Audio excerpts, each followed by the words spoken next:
ഇന്നത്തെ നമ്മുടെ പ്രൊഡക്റ്റ് ഉണ്ടല്ലോ ഹാൻഡ് മെയ്ഡ് ആയിട്ടുള്ള കോട്ടൺ ഫാബ്രിക്കിനകത്തേക്ക് വന്നിരിക്കുന്ന അടിപൊളിയായിട്ടുള്ള 4 കുർത്തീസ് ആട്ടോ. കുർത്തിയായിട്ടോ, സിംഗിൾ പീസ് ഡ്രസ് ആയിട്ടോ, ഫ്രോക്ക് ആയിട്ടോ എങ്ങനെ വേണമെങ്കിലും നമുക്ക് യൂസ് ചെയ്യാം. ചില കസ്റ്റമേഴ്സിന് ഇതിനൊരു ലെഗിൻസ് ഒക്കെ വെച്ച് അങ്ങനെ പെയർ ചെയ്യുന്നതായിരിക്കും ഇഷ്ടം. അങ്ങനെ യൂസ് ചെയ്യാം കേട്ടോ. ഇതിന് മുന്നേ നമ്മൾ കൊണ്ടുവന്നിട്ടുണ്ട് ഇതേ പാറ്റേണിലേക്ക് തന്നെ. നമ്മുടെ കസ്റ്റമേഴ്സിന്റെ ഫേവറേറ്റ് ആയിട്ടുള്ള ഒരു പാറ്റേൺ ആണ്. ഇതെന്ന് പറഞ്ഞാൽ ഒരു പ്രിൻസസ് കട്ട് പാറ്റേണിലേക്ക് വന്നേക്കുന്നതുകൊണ്ട് തന്നെ ഇപ്പൊ ഫീഡിംഗ് കുർത്തീസ് ആക്കേണ്ടവർക്ക് വേണേൽ അങ്ങനെ യൂസ് ചെയ്യാം. മെറ്റേണിറ്റി വിയർ ആക്കേണ്ടവർക്ക് അങ്ങനെ യൂസ് ചെയ്യാം. ബിക്കോസ് ഇതിന്റെ ഇവിടേക്കായിട്ട് ഈ പ്ലീറ്റ്സ് കിടക്കുന്നതുകൊണ്ട് തന്നെ എത്ര വയറുണ്ടെങ്കിലും അതിനുള്ളിലേക്കായിട്ട് ഹൈഡായിട്ട് പോയിക്കോളും.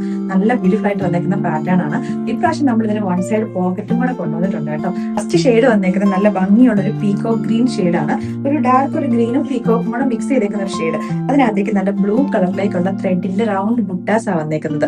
സ്ലീവ് ആണ് 3/4 കൊടുത്തേക്കുന്നത്. ഇവിടേക്കായിട്ട് കുഞ്ഞൊരു കട്ടിങ്ങും കൂടെ വരുന്നുണ്ട്. നല്ല ബ്യൂട്ടിഫുൾ ആയിട്ടുള്ള പാറ്റേൺ ആണ്. വേറെ 3 കളേഴ്സും കൂടെ ഉണ്ട്.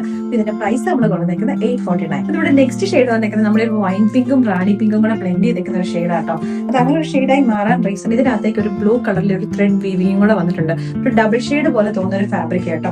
അതിന്റെ കൂട്ടത്തിലേക്ക് റൗണ്ട് കളറിലെ ബുട്ടാസ് ആയിട്ട് വന്നേക്കുന്നത് നേവി ബ്ലൂ ത്രെഡ്സ് വെച്ചിട്ട്. ഇവിടെ നെക്സ്റ്റ് ഷെയ്ഡ് വന്നേക്കുന്നത് നല്ല ബ്രൈറ്റ് ആയിട്ടുള്ള ഒരു യെല്ലോ. ഇതിന് അത്യാവശ്യം ഒരു ഓറഞ്ചും കൂടെ ബ്ലെൻഡ് ചെയ്തേക്കുന്ന യെല്ലോ ആണ്. നമ്മുടെ തീമഞ്ഞ കളർ എന്ന് പറയത്തില്ലേ, അത്യാവശ്യം നല്ല ബ്രൈറ്റ് ആയിട്ട് വന്നേക്കുന്ന ഒരു ഷെയ്ഡാണ്. അതിനകത്തേക്ക് മെറൂൺ കളറിലേക്കുള്ള ത്രെഡ് ബുട്ട വീവിങ്ങാ വന്നേക്കുന്നത്. ഇതിവിടെ ലാസ്റ്റ് ഷെയ്ഡ് വന്നേക്കുന്നത് നല്ല ബ്യൂട്ടിഫുൾ ആയിട്ടുള്ള ഒരു റെഡ് ഷെയ്ഡ് ആട്ടോ. ഇതിന് കോമ്പിനേഷൻ ആയിട്ട് വന്നേക്കുന്ന ബ്ലാക്ക് കളറിലേക്കുള്ള ത്രെഡ് ബുട്ട വീവിംഗ് ആണ്. അപ്പൊ ഇതെല്ലാം ഈ 4 ടോപ്പും വന്നേക്കുന്നത് വിതൗട്ട് ലൈനിങ് ആയിട്ടാണ്. കാരണം കുറെ കസ്റ്റമേഴ്സിനെങ്കിലും ഈ ഒരു hand weaved cotton fabric without lining use ചെയ്യാനാണ് ഇഷ്ടം. ഇനിയിപ്പോൾ അങ്ങനെ ലൈനിങ് വേണം അല്ലെങ്കിൽ അങ്ങനത്തെ പ്രശ്നമുള്ളവർക്ക് ഒരു ലോങ് സ്ലിപ്സ് യൂസ് ചെയ്യാവുന്നതേ ഉള്ളൂ.